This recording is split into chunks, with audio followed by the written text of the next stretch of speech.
This show is like a pretty-looking mystery box, booby-trapped with a dozen poisoned needles. It's beautiful to watch, painful to approach, and disappointing once you open it. What I mean by that, the only incentive it's giving you is the scenery porn, the torture porn, and the constant unknown of what lies ahead. All three of which have been proven to be disasters for any title. The setting of the show is Kaiba gone terribly wrong. In both series, we initially know nothing about the world and the amnesiac main character. By the time the show is over, a dozen episodes later, we know everything about Kaiba and absolutely nothing about the Abyss. It's a perpetually ongoing mystery existing for the sole purpose of teasing the viewer before it overstays its welcome and becomes nonsensical in the likes of Lost. There is no sense of meaningful adventure. Rico wants to explore the Abyss, find her mother, and does neither. Gon in Hunter x Hunter, for example, was also looking for his father, finds him at the end while informing you about every area he was going to. Rico, on the other hand, didn't find her mother and didn't discover anything, since the only things she knows about the Abyss is scattered information other explorers have already recorded in books. Said information is limited to items and creatures. It doesn't say anything about what the Abyss is, there is no lore about what the hell is going on in there.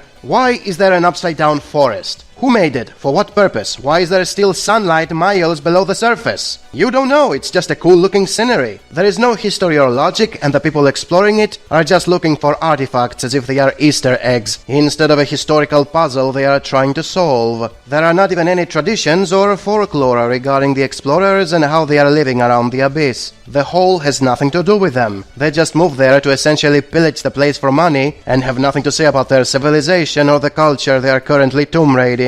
So basically, despite the setting being a very deep hole, there is absolutely no immersion. It's vapid air, nothing is fleshed out. Going back to Rico, she is so bad at exploring to the point she would have died a dozen times without Reg in his kill-everything beam. You can't even call Reg a character since his only motivation is saving Rico because... fuck, he knows. He has no motivation, he just appears out of nowhere and becomes her pet. He's literally a walking plot convenience, since he can one-shot any monster, jump around long distances and never gets damaged because he's indestructible. He's just there to debuff an otherwise impossible journey. And yes, there are cases when he can't overcome a challenge, but even then there is an unbelievable amount of plot armor. There's this crazy explorer who overpowers them, and just about when she's ready to kill them, she goes, "Trollolol, I was just kidding, I never wanted to kill you." There's another scene Rico gets poisoned and out of nowhere someone appears to save her. It's all fake suspense, since every time they are in danger, everything is instantly resolved in a lazy way. It doesn't help how every character is a plot device existing either for info dumps or plot armor. Everything they say or do is happening in a forced and artificial way, since it happens exactly when it needs to happen. Even the freaking curse of the Abyss is a plot device, existing for preventing the characters from moving too fast, instead of having an in-series excuse for being part of the setting. That is also why every scene with injury and suffering is torture porn, since it's forcefully happening for the sadistic pleasure of the viewer, and is then taken away so the plot can go on like nothing happened. Speaking of viewer pleasure, the characters are shamed by constant sexual teasing and lowbrow erotic jokes. It doesn't add anything to their personalities besides fueling fanfiction and deviant doujins. Even if you filter out the deviants, Rico and Reg are completely basic personalities and are only defined by a couple of vague features. There is nothing memorable about them compared to the things they experience, effectively falling victims of the curse. Not the one of the Abyss, but rather the one of Shock Factor, where the viewer cares about the horrible experience instead of the character experiencing it. The best character ends up being not in the main ones, since it's the Fluffy Bunny, for being the only one with a backdrop story and a lot of knowledge to survive with practical skills instead of Deus Ex Machina bullshit. Unfortunately, she is introduced late in the show, and most of her appeal is fairy fan service and even more misery porn by being a victimized cute girl. And that's why Made in Abyss is nowhere as good as they make it seem. Even Mahujin Guru Guru, a show airing at the same time, does everything better. The new Made in Abyss movie. I don't know how to feel right now. Bondrewd massacred all those children to make cartridges and killed his daughter. She went from being tortured to being loved, to her being cut open and her limbs removed while she is awake. He fucked up Nanachi and her friend Mitty. Nanachi spent most of her time with Mitty trying to kill her, to end her suffering, only to make her suffer more. When she finds out Reg could do it, she gets him to kill her. once the deed was done, broke all the way down, and honestly, if she hadn't gone with Reg and Rico, she would have killed herself. Then when she ended up meeting back with Bondrewd, he congratulates her for removing dead weight. He pretty much has no actual moral compass and can't understand the concept of emotions itself. The scene that pissed me off the most was when his team cut off Reg's arm.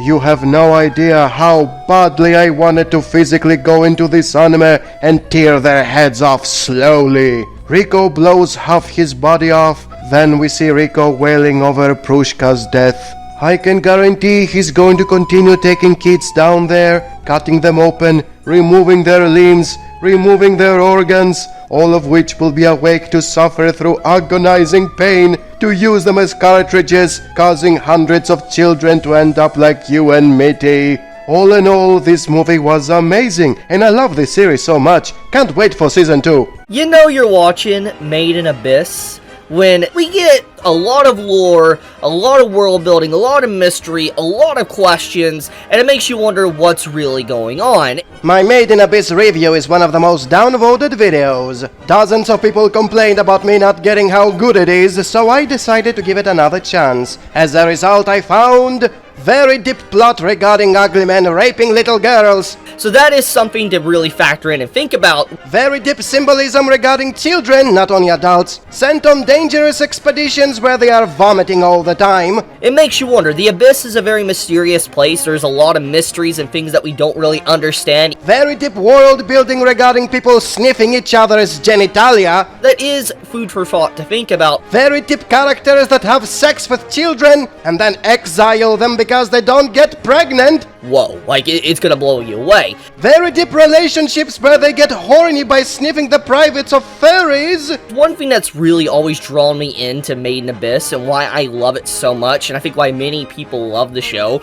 Very deep exploration where children are shitting all over the place and their friends hear and smell everything from a few feet away. It's amusing, that's exactly what it is. Damn, how did I miss all this depth? This abyss is really deep! That's something that you can get from just the overall theme. Oh my, who would have expected it? There is a lot more sick gore and pedo trash in these episodes. Someone shoved the hair of the girls inside the assholes of animals. You can only paint the abyss with pieces of your body. And there are weird creatures that squeeze innocent animals until their guts come out of their asshole. I wonder if that is the reason people are watching this trash for. Something that I think many of us have basically been excited to see. Ha! See, they admit it. They're getting excited with pedo shit and gore porn. One of the big reasons or draws that people love Made in Abyss is the adventurous nature of it, because diving into the unknown, the abyss itself, and not knowing what to expect and what's going to be inside of it. That is a big lie, because we know exactly what to expect when watching it. Pedo shit and gore porn. Let's talk about the elephant in the room, okay? I think a lot of people are going to be talking about it. Oh, is he going to admit how messed up it is? And that is the creature design. Some of the designs in this episode, you're like, that's a lot of CG. Definitely doesn't look good. Of course, the CGI, that is the only problem with the show. It's a really good episode. I love this episode of Made in Abyss. I think a lot of people are probably really enjoying this. So this is what modern anime fans enjoy the most. What does that say about the modern anime community? I think this is the side that a lot of people will be coming away from this episode wondering about, and that is the relationship between Reg and Faputa. It raises some pretty interesting questions. Reg has had a previous dynamic and relationship with Faputa, a lot of interesting implications and dialogue between those two. Reg actually was already known as Reg down here by Faputa. What are you doing, my girl? I am looking forward to uncovering what kind of relationship Reg and Faputa had. Akihito was just being Akihito and inserting his weird fetishes where they didn't belong. Faputa considers Reg this kind of destined partner to live in immortality with, overly indulgent in the more pandery aspects. It's pretty easy to guess that she probably feels pretty lonely right now. I would show pages from the manga, but showing them would probably get me delisted on YouTube. Something is going to happen, Faputa knows about it, and she's asking Reg if he's choosing to live. Seriously though, they really need a new pooping sound effect. Surely this is not the best pooping sound effect that they have in the studio. Wazukian is just enjoying some testicles at the restaurant, and it stirs your imagination into wondering how all of this even happened to begin with. It wasn't all questions and mysteries in this week's episode, though. We did get quite a few answers and revelations to things that have been kind of in the back of our mind over the past few episodes. For one, I'm happy and sad to report that we got an answer to one of the questions and theories that I brought up in last week's episode. However, the sad part is that I was kind of mistaken in what I thought was the explanation for it. In fact, they basically just say I was wrong in what I said. People are upset that a story is graphic, a story is violent, a story has dark content, and it upsets them, it disturbs them, and they think that if you watch it, you are supporting that content. That is not what that means if you watch that content. The insanity of a statement like that, saying that if you watch something, you support that, is ridiculous. Made in Abyss, in its core essence, it's a dark fantasy. It is about kids diving into the abyss. And it doesn't try to say everything that happens that's really dark and messed up is a good thing within its story. It directly says it's bad, it is a part of the story. This does harm to society more than anything when you have people trying to throw a buzzword around and not really understanding what they're truly talking about, just to insult somebody because it's darker content. They're trying to mold anime into the worldviews of the West, which I think is completely wrong. You know, people that, experience anime, they're like, why is there so much fan service, or why is this, and all that. It's just like, just shut up, okay? Like, don't try to change things and, virtue signal and all that with these type of stuff when you don't even understand the media. You don't know where or who is writing it. You throw random things out because you expect it to fit your worldview. Seeing more people just not understanding what they're talking about and just being upset because a dark fantasy, is a dark fantasy. It's just like insane. Yep, it sure does. Stop it. But when it comes down to how necessary this nudity may be for the narrative, Made in Abyss uses these elements as appropriately as I've ever seen them utilized. Get some help. Their views and actions form a contrast indicative of their discrepant personalities, while simultaneously unifying them in their innocence and inexperience. These responses are wholly organic and match the rest of their established characterization. Stop it. This moment of Reg's adorable sheepishness achieves something else entirely when it comes to tonal pacing, and that is levity. Get some help. It does allow for some breathing room between Nanachi's exposition and Reg's ingredient retrieval for Riko's treatment. He returns desperate for more information, only to get far more than he bargained for, walking into Riko being stripped. The moment comes as an inverse gut punch, the full exhale after the slow breathing of the previous scenes. Stop it. The unexpected shift in tone not only makes the whiplash somehow more amusing, but the humor is a signal that the situation is stabilized. It undercuts the tension with a razor-sharp precision, reminding us that things can be better before we're shown the worst. Get some help. The play between tones allowing the impact of both to land as hard as they need to, and the balancing act is crucial for the success of Made in Abyss. The purity and innocence of the characters split across multiple facets of characterization and explored with their journey. Stop it. Vomit, piss, shit, blood, it's all on display for the audience to take in, leaving little to the imagination so that the experience of the audience is closer to that of the characters. As we gaze into it, we are not allowed to blink. Get some help. My Made in Abyss overview is one of the most downvoted videos. When you look at the comments where people correct me, you will find stuff like this. I just hate things and I am wrong and I triggered their sensitivities. And obviously they never have to explain where exactly they disagree, because that requires effort. But comments like these are effortless and have nothing to correct. So let's move to something that actually needs a few brain cells for proving the mistake. Like this one, where someone mentions it's popular, therefore it's good! And that is why Twilight is an amazing book as well. By the way, the numbers he shows are from when it ended 3 years ago. If you see the statistics now, it has dropped a lot since then. What do you have to say now that it's not as good anymore, you idiot? Then there is this comment where someone is accusing me of having prejudice with whatever deviates from my arbitrarily established gold standards.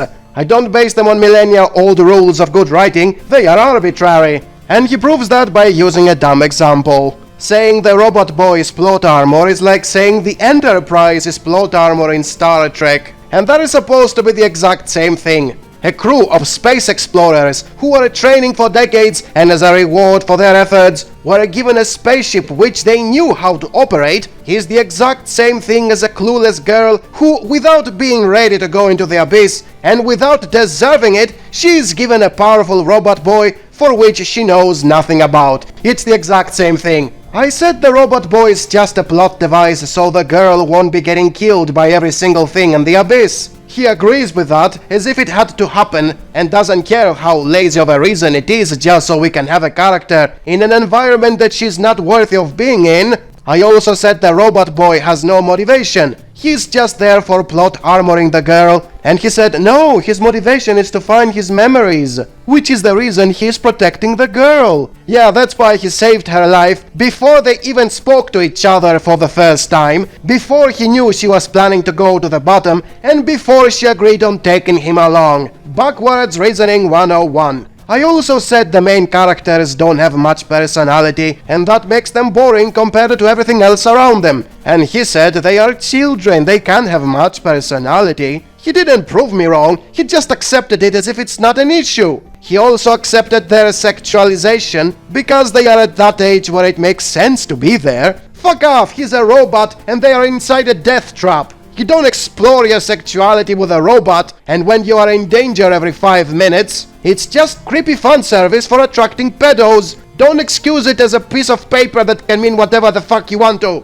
This guy says I hate fan service in Abyss, and yet I have no problem with Mahujin Guru Guru, which does the exact same thing, therefore I am only looking for excuses to hate whatever I don't like. Mahujin Guru Guru is fucking brilliant. Aside from how the pedo service is not nearly as extreme as in Made in Abyss, its main characters also have 10 times more personality and development, and we actually get their full story, so they don't feel incomplete. And this takes us to the last comment, which is full of criticism. First of all, being incomplete is not a problem for some reason. We shouldn't expect a show to have an actual ending, or to like it more when it does. Lowering the bar much? Also, we shouldn't be comparing shows because that is wrong. It shouldn't matter if by not comparing things we do not have a bar for what counts as quality, and we definitely shouldn't be using the best shonen as a point of reference, because that way the crappy and overrated pedo porn flavor of the month doesn't look so good anymore. Also, the two main characters are codependent, because the girl does the exploring and the boy does the surviving.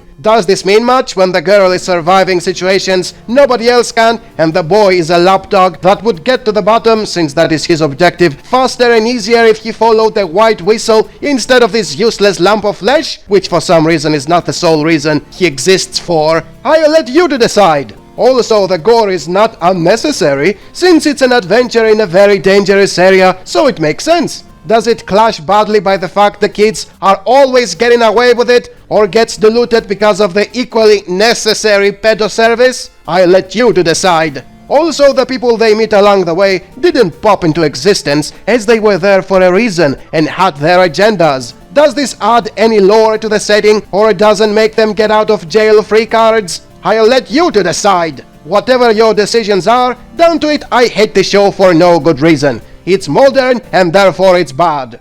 Someone left a negative comment in my review about an anime aimed at pedos. And no, it's not Mushoku, it's Made in Abyss. What's up with anime fans defending pedophilia so much? It's almost like the community is full of them, isn't it? Let's go over his criticism. I rated animation a 9 when it's garbage, thus my review is crap. Hey, moron! There is no category for scoring animation separately from artwork. They are treated as the same thing. So why are you blaming me for something I can do nothing about? The characters are not blank, they are kids, and most kids are boring characters, thus my review is crap. Hey, moron! I wrote they have basic personalities, I didn't say they are blank. And even if I did say they are blank, you admit most kids are boring, not all of them. Therefore, they don't have to be boring by default. They will get character development and will be less boring if I give them time, something that I didn't because I only watched 12 episodes, thus my review is crap. Hey moron, there are no more episodes in that season and I made the review about the first season. You think it matters if they ever get character development in the 7th season? Which doesn't exist and probably never will. It's a review about the first season. Whatever happens after it doesn't count. They are just kids and I shouldn't expect them to have broken superpowers because that would be unrealistic and boring, wouldn't it? Yes, it would be. Thank goodness they're just kids with indestructible bodies, kill everything beams, and arms that let them climb up and down the levels super fast. Thank goodness they are normal, you moron! Plot armor is wrong. Why would you kill the main character in 12 episodes? That point is just brain fart. Oh, I don't know, because they are constantly put in situations where they should be dead, but they aren't since they are plot armored. If you don't want to kill them, don't constantly put them in situations where they should have died. That way you don't have to plot armor them, you moron! The narration is from the perspective of the protagonist, so we know as much as he knows, so he doesn't understand why I describe it as a bad thing when it charms you into watching more episodes.